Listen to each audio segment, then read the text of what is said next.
From the newsrooms of the Sydney Morning Herald and The Age, this is Please Explain. I'm Samantha Selinger-Morris. It's Thursday, September 14. Australians haven't been shy in expressing their rage at Qantas, and the fact that the company made billions in profits over the last year, well, it continues to leave them stranded and frustrated. But here's the thing. Qantas is far from the only big business behaving badly. The list has been growing for years now. Today, economics editor Ross Gittins on how big business got out of control and why it should be serving rather than enslaving us.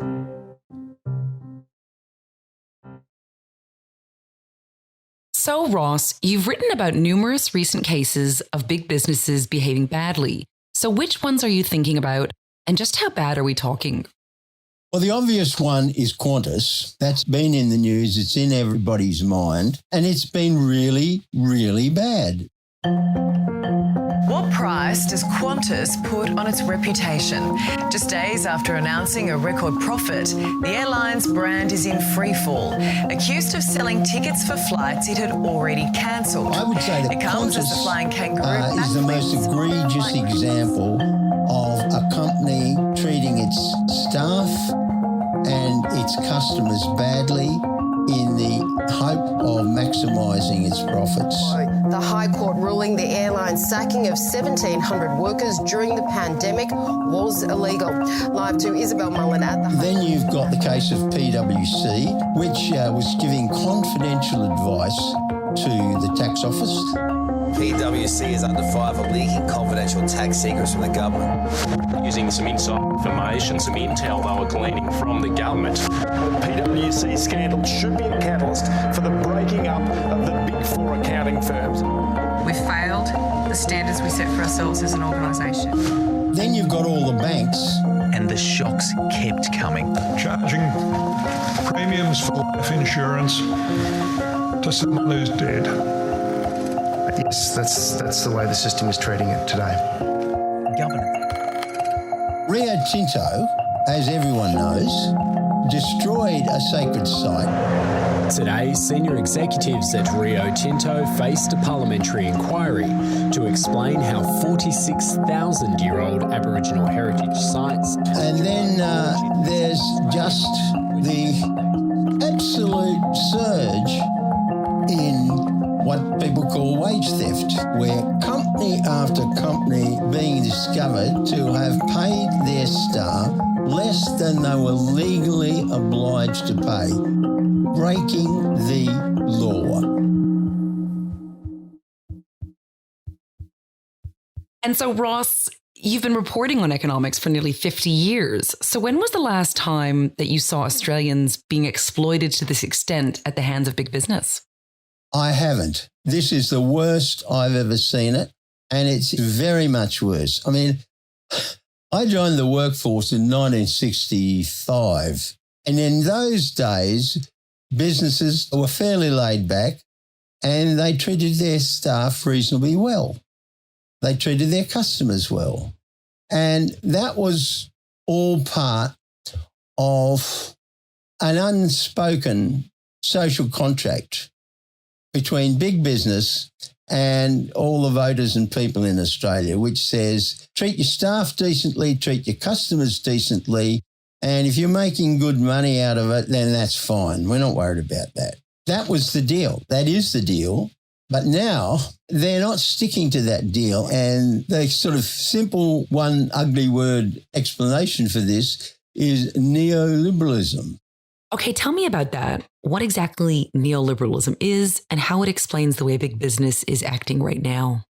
Neoliberalism, it's a word that you can give your own meaning to, but I think that what it's saying is we started out with what our government, the Hawke-Keating government, called microeconomic reform, which was to try and get rid of business regulations that were inefficient, that were a greater burden on business than the benefit that those regulations achieved. And it was also part of actually trying to increase the degree of competition between companies, particularly the big companies, part of which was opening up our markets to greater competition from imports. that was all fine, and I was a great supporter of it, but it'd gone on, and it seemed to have just degenerated into what all the critics call neoliberalism, which my definition of which is to say what's good for business is good for Australia. Don't ask businesses to do things that they wouldn't like to do, and don't stop them doing things that they would like to do. Now, that's an ideology which hasn't done us very well, but it's left the business community, the big business community, with a kind of belief that they're God's gift to the economy and should be treated accordingly. Okay, and you've also written about this belief that the nation's chief executives can break the law with impunity. So is that also contributing to what we're seeing with big businesses behaving so badly? It is. You see that examples of wage theft, for instance, are rife. You see that people do things that the company's watchdog doesn't approve of, but maybe not really go after them. And you see them doing things that are contrary to the Competition and Consumer Act, and they think that that's fine. And they convince themselves that since everybody else is doing it, what they're doing is fine.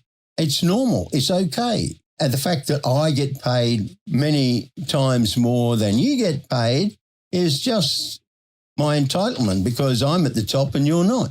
But the other thing is a development that happened some years ago, which was that people got worried that the executives running big companies weren't necessarily acting in the interests of the people who own that company, the shareholders. They're supposed to be the agents of the owners of the company, and everything they do is supposed to be for the benefit, short-term or long-term, of the shareholders. And people were worried that executives were just running businesses to suit themselves. So they got this great idea that said we've got to align their interests. We've got to make sure that the top people in a company have the same interests as our shareholders. And we do that by promising to let them buy shares in the company at a good price if they've done things that increase the value of the shares. Now, I think that is one of the big changes because it's actually great for a CEO. He's worried about maximising the value of his shares, but he can tell you he's only doing it for the shareholders. And why shouldn't he be doing it for the shareholders? Surely that's what the law says. Well, in a sense, it does. But the law says lots of other things, such as you shouldn't be doing it in a way that breaks the law. And you make the point in your piece that really big businesses and their bosses should be a means to providing satisfying lives for all Australians rather than just lining the pockets of those at the very top. So how do we go back to what it was? Well, one way is to change community attitudes. The outrageous things that Qantas has been doing. It's bad news for the people who work for Qantas and the people who fly with Qantas, but in the broader sense, what has happened there has been so outrageous that it really should be waking the public up to the fact that this is not working properly. We're not getting from big business what they promised us, which is good products at good prices.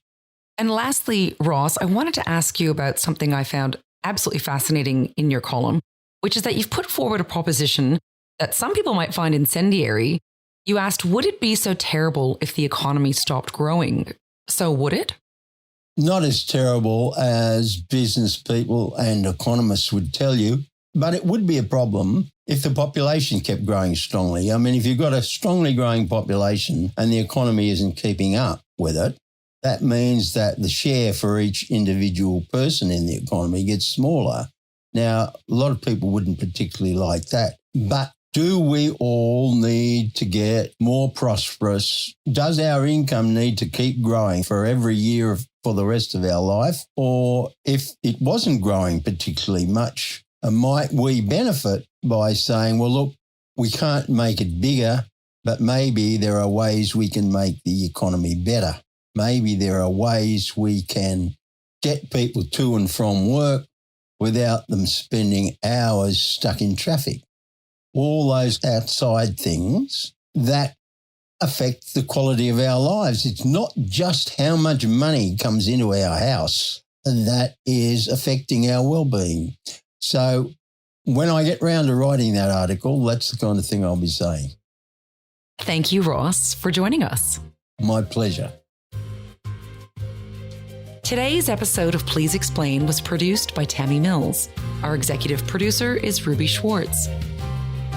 Please Explain is a production of The Age and the Sydney Morning Herald. If you enjoy the show and want more of our journalism, subscribe to our newspapers today. It's the best way to support what we do. Search The Age or smh.com.au/subscribe. I'm Samantha Selinger Morris. This is Please Explain. Thanks for listening.